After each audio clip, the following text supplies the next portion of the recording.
കണ്ണൂരിൽ നിന്നൊരു പ്രതികരണം വരുന്നുണ്ട്. കണ്ണൂർ ലോക്സഭാ മണ്ഡലത്തിൽ സ്വതന്ത്രനായി മത്സരിക്കുമെന്നാണ് മമ്പറം ദിവാകരന്റെ പ്രതികരണം. കെ സുധാകരന്റെ ജനാധിപത്യ വിരുദ്ധ പ്രവർത്തനങ്ങൾക്കെതിരെയാണ് മത്സരമെന്ന് അദ്ദേഹം പറഞ്ഞു.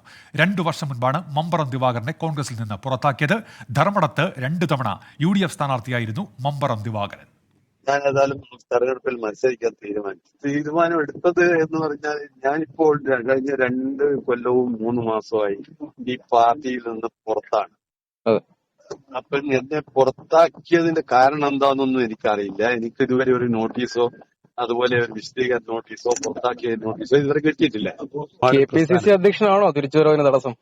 എന്നെ ആരാണ് തടസ്സം എന്ന് എനിക്കറിയില്ല. ഇവിടുന്ന് ഒരുപാട് ആളുകൾ, ആയിരക്കണക്കിന് ആളുകൾ മമ്പ്രതി ഭാരത് തിരിച്ചു പാർട്ടിയിൽ എടുക്കണമെന്ന് പറഞ്ഞിട്ട് മൈൻഡ് ചെയ്തില്ല. എന്നാ അറിയപ്പെട്ട ഒരാളെന്ന നിലയ്ക്ക് 2 തവണ നിയമസഭയിൽ മത്സരിച്ച ഒരാൾ, ഒരു തവണ ഇന്ദിര അവിടെ 95 ആദ്യമായി ജില്ലാ പഞ്ചായത്ത് മെമ്പറായി ജയിച്ച ആളാണ്. ഇരിക്കൂറിൽ മത്സരിച്ച് ജയിച്ച ഒരാളാണ് ഞാൻ. അപ്പൊ അങ്ങനെയുള്ള എന്നെ പാർട്ടിയിൽ എന്തുകൊണ്ടാണ് എന്നെ പുറത്താക്കിയത്, എന്താ കാരണം എനിക്കറിയില്ല.